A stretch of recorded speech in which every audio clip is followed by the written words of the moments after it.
আপনার মুখে কি কালো কালো দাগ? হ্যাঁ, সেই দাগ তুলে ফেলার জন্য আজকে কি নিয়ে এসেছি জানেন? আমার রসুলের হাদিস শরীফ। কারণ আমার রসুল বলে যে আমার একটি হাদিস শুনলো, অন্য মুসলমানের কাছে পৌঁছে দিল, অবশ্যই তার মুখ নূরের মতো উজ্জ্বল করে দেওয়া হলো, সারা রাত জেগে ইবাদতের সমান সোয়াব দেওয়া হলো, তার গুনাহ মাফ হলো। সুবহানাল্লাহ।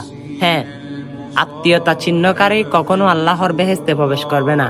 আমাদের সমাজের মধ্যে আত্মীয়র সাথে বা আমাদের মেহমানের সাথে, আমাদের ঘনিষ্ঠ কারোর সাথে ঝগড়া হয়ে থাকে, অবশ্যই সেগুলোর কারণে আপনি জান্নাত হারাবেন। আমাদের সমাজে তো এগুলো প্রচলিত রয়েছে। আপনি চাইলে হাদিসটা পৌঁছে দিয়ে তাদেরকে সচেতন করে দিতে পারেন। আমার রসুলের হাদিস হতে 100-তে 100, কিন্তু আমার রসুলের হাদিস যে মানবে সে জান্নাতে প্রবেশ করবে, যে মানবে না সে অবশ্যই জাহান্নামে নিকৃষ্ট স্থানে পৌঁছাবে।